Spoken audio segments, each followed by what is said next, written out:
Come here. Welcome to the Famous Foxes Aftermath Show, live every Sunday on Leicester Fan TV. Come on, you Foxes.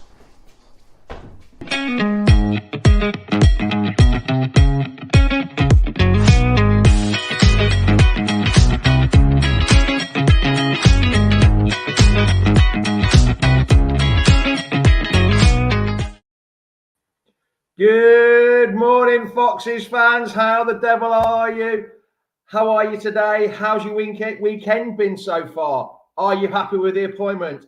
Did Steve Cooper say in his interview, take a chance on me? Well, you know what day it is. It's Sunday. It's 9:30 a.m. So it's time for the Famous Foxes Aftermath Show, run by us fans in here for you fans out there. And you know what? Your opinion really matters. So get them comments in now. Let's get going. It's kickoff time. Come on, you Foxes. The Leicester City machine is on the march again. Leicester Fan TV presents a variety of content, like fan discussions, match analysis, and engaging with Leicester fans worldwide. We want your views live.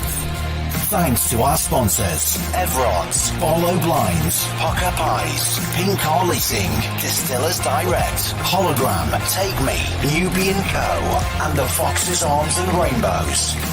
We are live in 10, 9, 8, 7, 6, 5, 4, 3, 2, 1.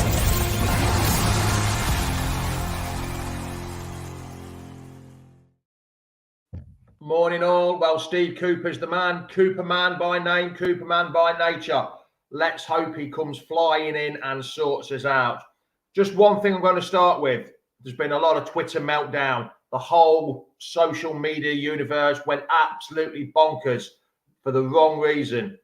Steve Cooper got named manager of Leicester City. Not head coach, manager. He's been there. He's been in the Premier League. He's been in a fight for relegation. In truth, that is what we're going to be in. We're not going to be top 10. We're not going to be challenging for Europe this year. We're going to be in a fight to stay up. And as long as we stay up, that's all that matters to me. I don't care. He doesn't look like an Italian stallion in a suit. He hasn't got the beard. He hasn't got the suave looks of all the last few managers we've had. He wanted to be here more than others. And that, for me, means more than anything, wanting the job to be here. Not for money, but wanting the job. On that note, I'm going to bring Reedy in, who's, I think, the total opposite to me. Morning, Good Reedy. morning. How are you, pal? I'm good. How are you? Right. Steve Cooper. Yes. Let's get into it. You and me, I think, have slightly different opinions on him. Yep. You tell me, and I'll speak to you. I'm not the happiest. I think I agree with Lox's words when he said it's not the most ambitious, but I will say that the ambitious side of it doesn't really come into the fold when it comes to staying up.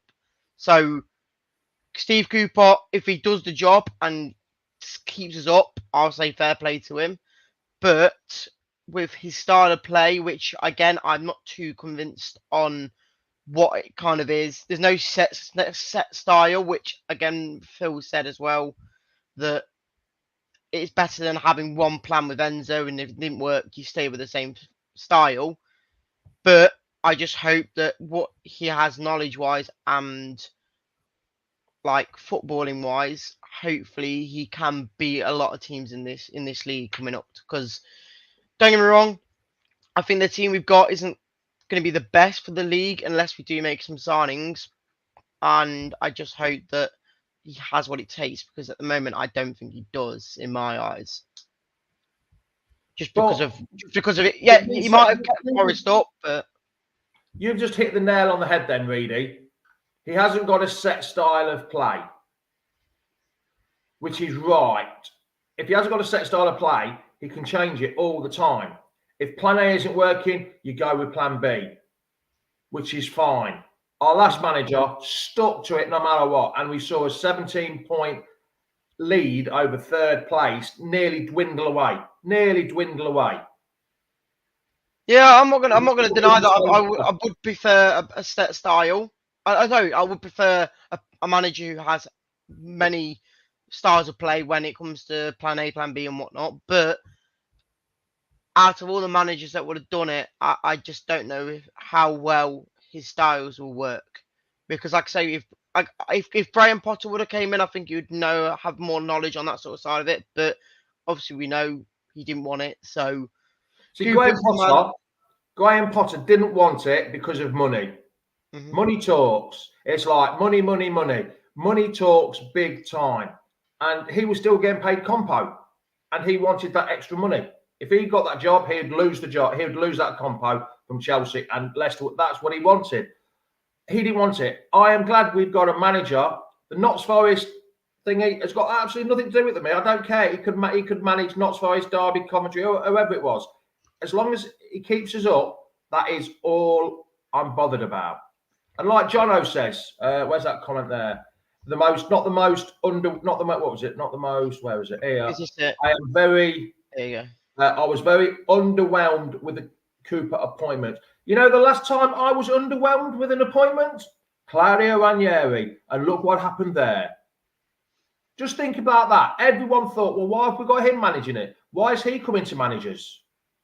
No, I completely do get it. And again, not saying we're going to win the league, but just look what happened. I do get it. And I feel like a massive difference for us compared to someone like Forest's team is the fact that we've got a winning mentality at the moment. Obviously, in the Championship, going into the Premier League, maybe that would help. Whereas Forest had to bring in a lot, like 20 to 30 players, and he had to sort a new squad out. So again, I'm not saying that I don't back him. I just don't know if I've got the confidence in him to do it. But the Forest thing, he was only head coach, so he didn't have anything to do with the signings. He wasn't the manager. It was the chairman that brought all these players in, and he had to sort it out. Was Enzo the same as Cooper now? Was he a head coach? I can't remember what his name. I can't remember his proper title. But a manager manages. A head coach just coaches the football team. That's why all them players were brought in. Steve Cooper can now get a grip with these players. He did it with the under-17s. He won the World Cup with the England's under-17s. He did well at Swansea. He got Forest up after an awful start by whoever their manager was. I think they lost 6 games on the bounce, I think it was. And he changed the style. Then he changed it again. And then he changed it back. And it worked wonders. And they went on a huge run to get there. And he kept him in the Premier League with a new 25-man squad. Mm.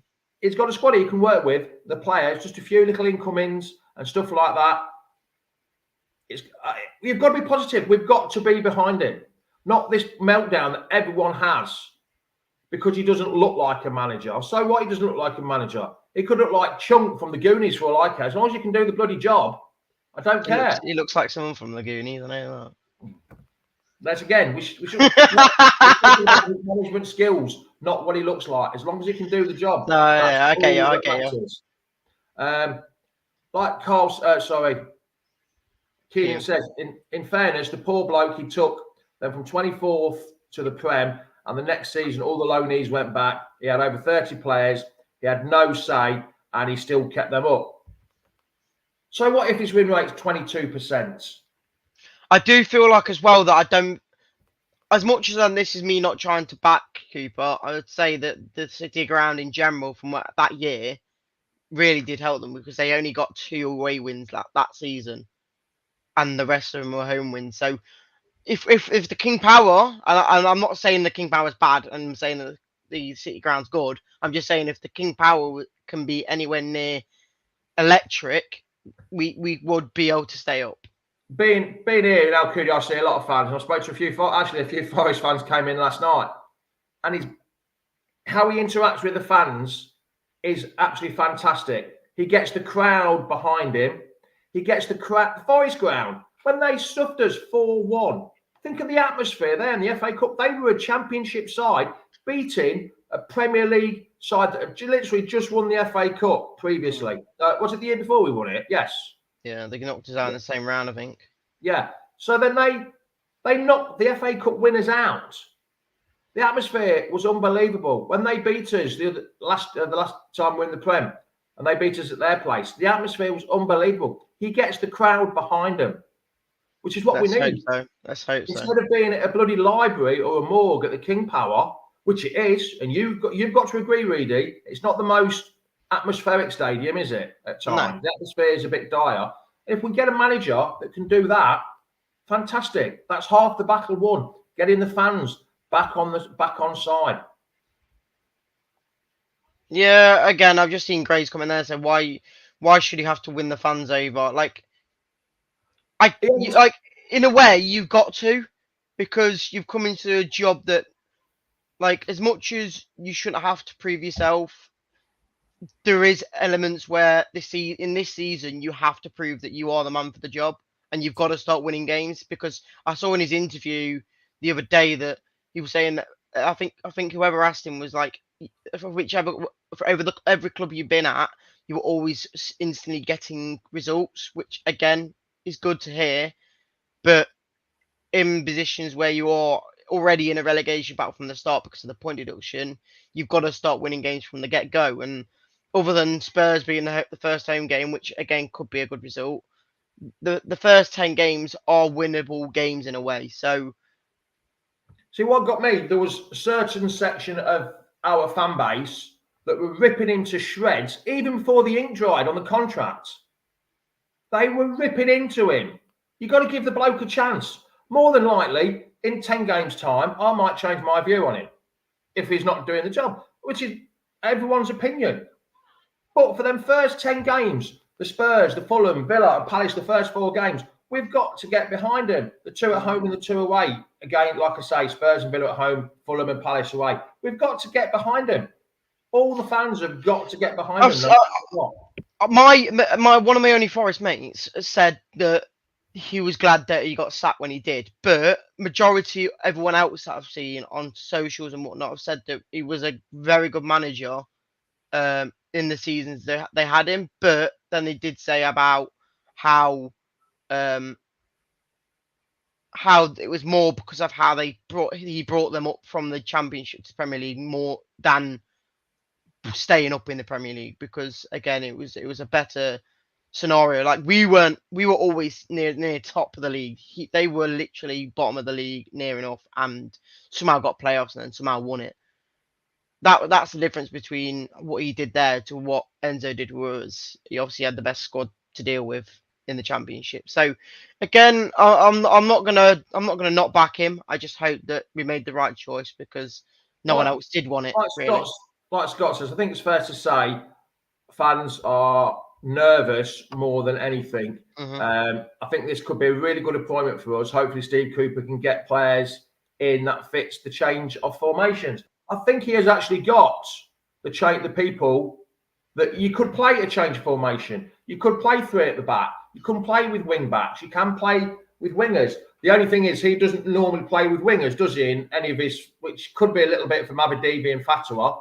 But if he's happy to change his style, he might play the extra. He might play the wingers and play to his strengths. If he's got the players, use them.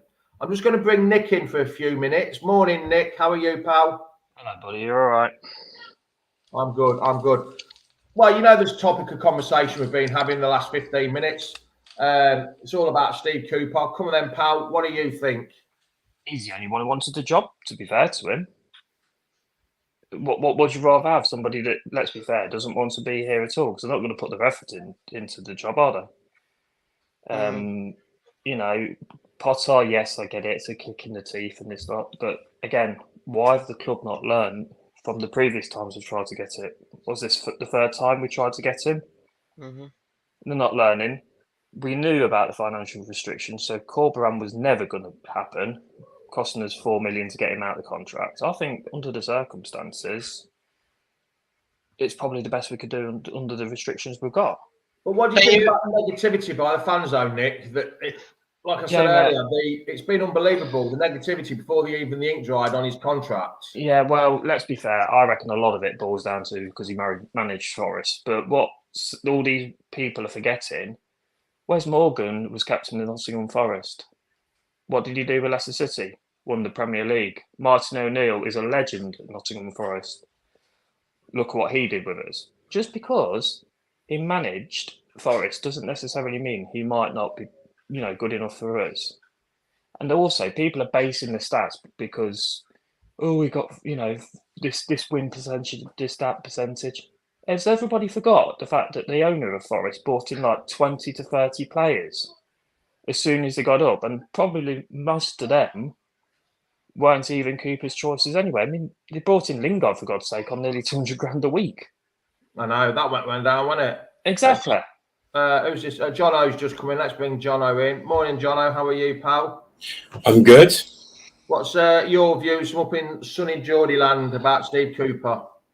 At first, I was a bit so linked with Potter, and then took a right turn towards Cooper.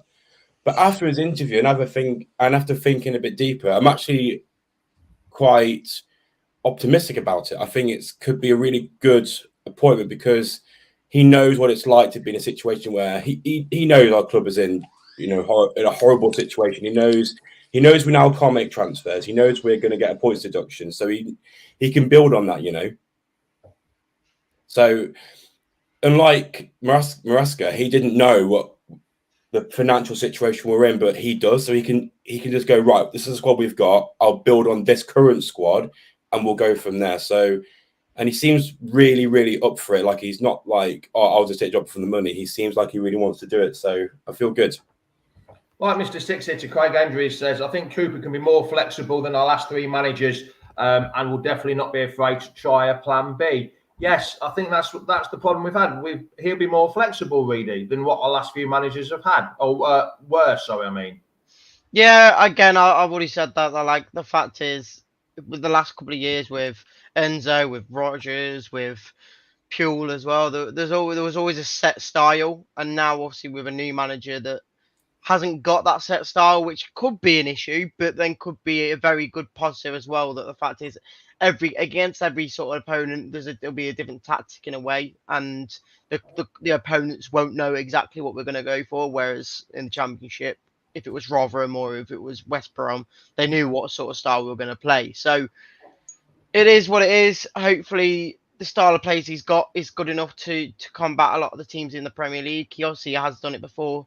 A few years ago with Forest, and I just hope that he has got enough for it. Because again, that is my only doubt. I just don't know if he has got the capabilities to keep us up. Like, don't get me wrong, I'm glad he wants to be there and do the job he's got, but I just hope that he's got enough qualities for it.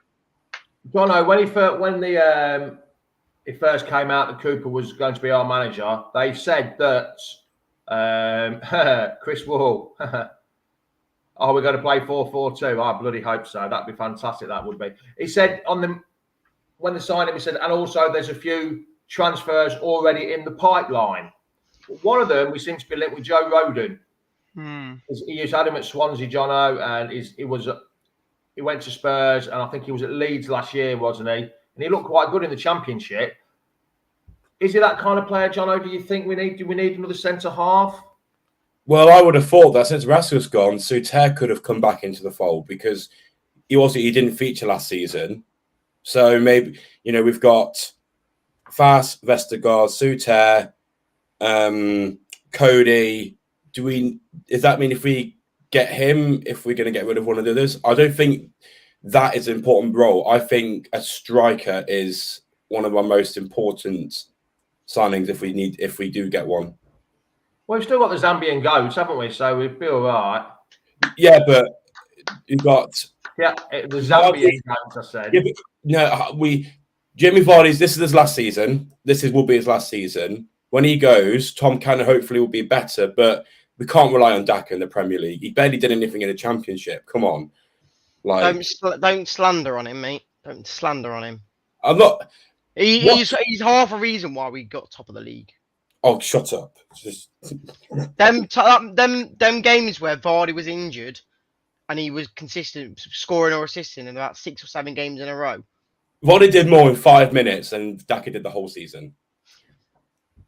I'm just saying you can't say you did nothing last season. I think we need to get a new upcoming striker to go with Tom Cannon for the future. Daka only did a little bit over Christmas time, didn't he? And then the rest Yeah, of of the course, season. but it still matters. Again, if we didn't do that and we were losing them games, we wouldn't have won the league. So I'm not trying to back him. I honestly don't think, unless it's someone like Fox has just said in the last comment there, if it was someone quite big, like Abraham or Smodics, I'd be more than happy to. I would love to have Smodics. I would love to have. But I don't think, unless it's a big name at the moment, I don't think we do need to sign a new striker. I think Vardy would be our number 1.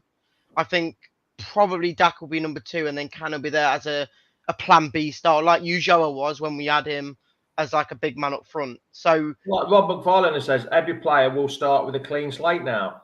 Luke I Thomas, just hope the manager. I just hope the players will back the manager in a way, because everyone loved Enzo for how he wanted to play and whatnot. I just hope. Did everyone love Enzo? I think majority went how the style was. I think people were saying that they like the style of playing and how we always want to keep possession. Again, our fans didn't want to do that. Possession doesn't win matches. No, I know that, but I'm saying that fans didn't like that a lot of the time. But as a player, someone like Ricardo, I think Locke said it as well. Imagine Maresca went to Ricardo Pereira and went, do you know what? I want you to be an inverted fullback. And he probably was one of the best players that season. Again, people might say, will he just be going back to a full-on right-back now? Most likely. And he obviously has done that for 6 or 7 years before. He played that before. No, I know. I'm not saying that. I'm saying he's played that many. He's played that in that position so many years before. I just hope that going back to not a more defensive style, but maybe a style that isn't as creative or tactically better. I don't know. Hold on, Joe. Hold on, Joe. But I saw that video on a Thursday, Thursday it was, and Ricky P played a fullback, a normal fullback for most of his career, and then all of a sudden he's playing a different role, inverted fullback. One season didn't make him the best ever. Oh no, I'm not saying he isn't. I'm just saying because of how Maresca wanted to play, and in my eyes, it still and will be more of a tactical game with Maresca over Cooper. I just hope if we go back to a more standard style of football, like it will be with Cooper, because he obviously isn't the best tactician, then I'd hope that a lot of players will still want to be interested in how we wanted to play with it. I'm just happy that we've got Cooper, we've got a manager early. Like the Premier League starts later than usual because of the European competition. So he's got a long time to work with the players. It's like, unlike last season, the season we got relegated, we sold Casper 2 days before the season started. You know what I mean? So we weren't prepared for that season. This season, I feel we could be fully prepared. So regardless of what style he wants to bring in, he's got a long time to bring it in. I will mention as well, though, Jamie, the fact is, a lot of players now we sent on loan because of how many players have gone. I think majority of the players that have come back from loan, I think they will stay and start in the squad, if I'm totally honest. Like Robert Farland said, you clean sheet players, all the players will have a clean sheet. Luke Thomas, Christiansen, Sumari. I forgot about him. Even Danny Ward, unfortunately, he'll have a clean sheet. Emerson is number 1. Do you know what? No, wait, I forgot. Actually, no, I forgot. He'll probably be number 1 now, won't he? I forgot. If he's number 1, Cooper out. Mr. Welsh. Oh yeah, straight back in. Go on. Straight back into the side. Or Brighton's retired, mate. Or Brighton's gone. God. Just talking about names, people leaving, I think. That's honestly made me feel sick. The fact that there's a chance that Danny Ward will be in goal next season. Hennessy. Didn't Forest have Hennessy? And he came in straight away. Yes. Oh, God. Was Enzo the best tactician, though? He only had one way. Tactics have multiple plans. I I honestly think he won't be there. Sorry, he won't be there at Christmas time at Chelsea. I really don't. I think he's kicked himself in the backside. I really have. It'll be sat first, Steve Cooper or Enzo Maresca. The thing is that Chelsea have the players to properly do his style, but the problem is if that style does not work, he doesn't. They hired him because they wanted his style of football, and he's not changing it. So if he doesn't change it, they're stuffed. Foxes, yeah, maybe Thomas, but we only saw Christiansen about 12, 13 games, wasn't it? I think his passion alone was a lot better. Yeah. His error against Kyle Walker, he has to improve on that because that's deadly. Yeah, but he's not going to come up against Kyle Walker every day of the week, is he? So no, but if people, if a manager sees that, we go, you know what? That if you're sluggish like that in the Premier League, you're eaten alive. It's any team. You can't, you've got to make sure you're alert because he slowed down to pass back to Schmeichel, but he just slowed down. Walker went, okay, I'll take it. So that's where a part of his game he needs to improve on. Aggie, all I can say is he's after that bloke from Norwich, isn't he? The set piece coach, isn't it? Aaron Hughes, I think it is. That's the only news I've heard. I don't know where his rest of his backroom staff at Forest. Did they leave, Reedy, do you know? Or did they stay with him? Or did I don't know why you're asking me. I ain't a Forest fan. No, I know. I'm just in general. In general.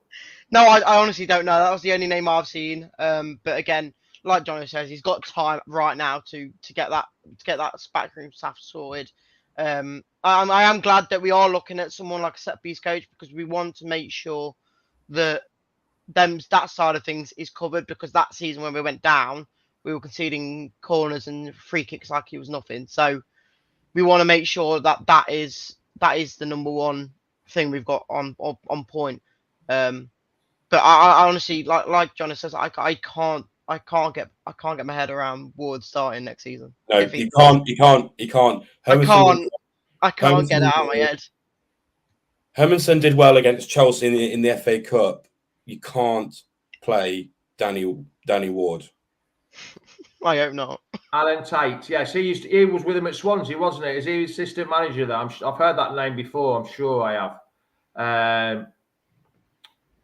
Martin O'Neill prioritised set pieces. Yeah, they could be a huge thing this year. Set pieces. What was I going to say? Oh yeah, the first pre-season was mentioned, Reedy, which is good, isn't it? Shrewsbury. Do you think you'll be going to that one? I'd have a look. I'm not too sure. Do you know what? This sounds stupid. If I can get to that Lens one that we're going to talk about later, I would. Sorry, not Lens. Yeah, it is Lens, not Rennes. It's Lens. Oh, it's RC Lens, isn't it? Yes. Yeah. If fans are allowed to go to that, I do want to go to that one, but I don't think there will be fans there. Well, I think so because that's like the week before the season starts. That's the Saturday before the season starts. If there was there, I would try and make that one because it would be a nice one to go to. Because again, I've been following Lens for quite a while now, and they've actually been doing quite well in obviously European leagues and even in the in the French league. So I'd love to go and see that. But again, it all depends on if we can go to it. But Shrewsbury, good one to do. I just hope we can get a few more that maybe are a bit higher level as well. Maybe a few championship sides. The pre-season is not all about results; it's about minutes in the legs. Oh yeah, of course. But you want to get a good. You want to get quite a. What's the word? You want to try and get a quite. You want to upgrade the fixtures as you go along. Yeah, like I say, Lens is a good one to go to last because again they are a European side in a way. I just hope we can get a few more that are like to the level. So once Isn't that where Papi Mendy is? Yeah. That'd be a decent one then. Yeah. I think we need 4 pre-season games. The first 2 don't care about the result because also about fitness. The last 2, I want to see a style start to implement, start to see players who are going to start in the first game of the season and start seeing a style. So, as Jamie said, start off really weak. Get the players warmed up. Then the last game, I want to see a proper style implemented. So we go to the Premier League fully ready. Yeah, like Mr. Sixer, he's commented on Christiansen. Christiansen only had Barnes in front of, who was no help defending. Now he has Mavididi. You could see a difference. You could see maybe. Mavididi was always near the back line, basically. Yeah, Mavadivi wasn't the best defender, but he was there in defending. He would always help out, and he backtracked more than Harvey Barnes and a lot more than bloody Riyad Mahrez. But he got away with it because he was one of the most skillful players ever, wasn't he? Yeah. But yeah, I think that's about it. We've talked most things today. I hope you've liked the show again, Jono. Cheers for joining, pal. Cheers. All I've got to say is just everyone back the manager. Don't go in sending hate. Don't go in booing him. Like, go in with an open mind. And if we're in an awful situation. We just got to be back him. We've got to back everyone. Just go to season on a high note. Just everyone back him. According to form, it's Papi Mendy's birthday today. Happy birthday if it is. Happy birthday, Papi Mendy. I'll see you soon, everyone. See you later, Jono. Be good, pal. Cheers for joining. Reedy, thanks for joining, mate. Be good. No worries. You've obviously seemed to forgot what we were doing from last week to this week, but it's fine. No, I haven't. I've been doing it. Oh, have you? Oh, okay. Well, I've not noticed one of them. Even noticed, have I've not noticed one of them, mate. So fair play, but I've not caught one of them. Other than one. The thing is, see, it's all in the name of the game. You have to be very sly and just put him in. The only one I remember is obviously the one that's been mentioned today in the title. So no, I've done it. I have done it. Fair enough. It's either 3 or 4 that I've done. In the comments, if you watched last week, in the comment we did song titles in the show, and Reedy got 1 or 2 of them, and then he didn't get another one. But see if you can watch the whole show and find the song titles I put in there. I hadn't forgot. Why? Why would I forget? I've got them all down here. That's how good you've done it, mate. You've done it so I can't even recognise them. So I've sneaked them in. There's 3 of them. I did 3. I said 4, but there's 3 there that I did. There is 4. See? Even look. Scott Chapman, sorry. Name of the game. I just literally just said it to you there. It's all about the name of the game. Mate, I've not been focused on it really, have I? And then I said in the titles, Steve Cooper in his interview said, "Take a chance on me." Mate, I'm gone. And then there was one more in there. There was one more. How's the protest going? Let's not go there, Patrick. I don't want to talk about that. It's a pain in the arse. It's all political. It's all against the Mallorquins fighting among themselves and blaming the English tourists. And it's nothing to do with the English tourists. So I'm not going to talk about it. So that will do. Not just ABBA fans, all music fans. There'll be another musical interlude next week, I think. Whatever the title is. But yes. See, Jono's a bit late, but he's got it, hasn't he? Super Cooper, Fox is gonna blind me. Anyway, hopefully they don't blind him. Well, hopefully. If they can blind him with his tactics, you never know, pal. You never know. Reedy, it's been much appreciated, mate. And we shall see you next week. Yes, of course. See you in a bit. If I don't see you through the week, I'll see you through the window, pal. Yes, of course. See you later. Well, there we go. Thanks for joining. Hopefully you got the song titles that I mentioned through the show. And Patrick Hook has come in with the last one. Yes, he's gone. He must have scrolled back and got it. When I was talking about Potter, I went money, money, money. And there we go. There's the 3 song titles. Next week, there'll be 3 more song titles in there. Definitely maybe. I didn't use that one. Anyway, lads and lasses, much appreciated. It's been absolutely fantastic again for you to come and watch me. So it's ciao, ciao, adios, goodbye, later me odes. Thanks for watching Leicester Fan TV. Thanks to our sponsors, Everod's, Barlow Blinds, Poker Pies, Pink Car Leasing, Distillers Direct, Hologram, Take Me, Nubian Cow, The Fox's Arms and Rainbows. Run by the fans, for the fans. Follow us on socials at Leicester Fan TV and visit leicesterfantv.com.